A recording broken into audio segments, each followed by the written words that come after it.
Hello, welcome to the Southern Oregon coast and the Coos Art Museum. My name's John and I'm here with Del Smith. That's right, Del Smith. Del Smith, tell us a little bit about what you do here. Well, I'm the curator of the permanent collection, and this room has the permanent collection on exhibit today. It's been up for quite a while because we're open sometimes and we're closed sometimes.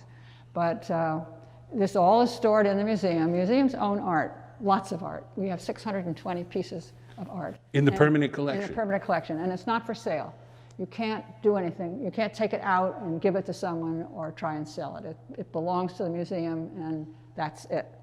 I've had people want to buy paintings that they liked, and they said no. So we have it on the wall, and they're all labeled, which is what I also do. I put all the labels up, and labeling is tricky. It's got to be on the right painting, and it has to be the right medium. If you have an acrylic painting and it says oil, you're in trouble. Well, tell us about this one, for instance. This one is called East of Here. It's by Joellen Lohr, L-O-E-H-R. She is from Bend. And east of here means the desert, the high desert. We're surrounded by beautiful works here. I'm wondering if we could go around and maybe take a look at some of them.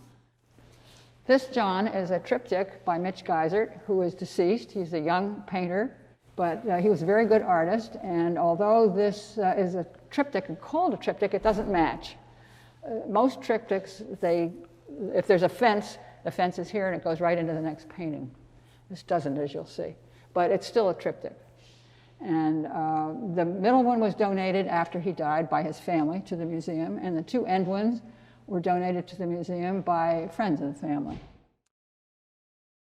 John, this is one of my favorite paintings. This is also an acrylic, just like the triptych was. It's by Tony King. It's called Groups. It's one of my favorites.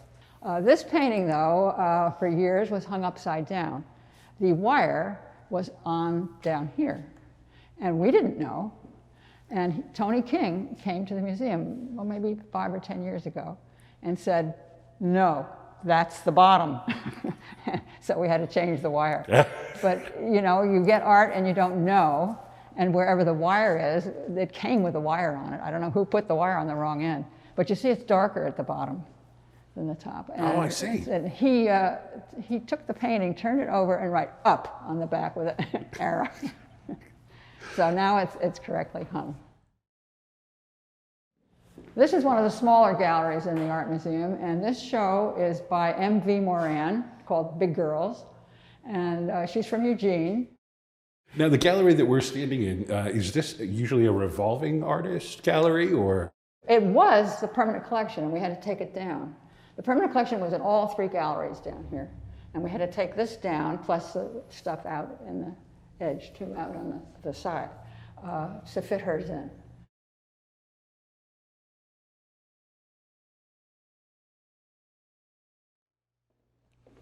These are 2 watercolors by Kirk Liebecker. He lives in Portland, and this one is called T-Bird. And I have a list upstairs of certain things like birds or architecture or things that we can run a show on. And when we have a bird show, we're going to put this in it. T-Bird. For more information on the Coos Art Museum, check out coosart.org or social media, the Coos Art Museum in Coos County. I'm John. We have a lot of the paintings are on the website, 200 and some. There you go.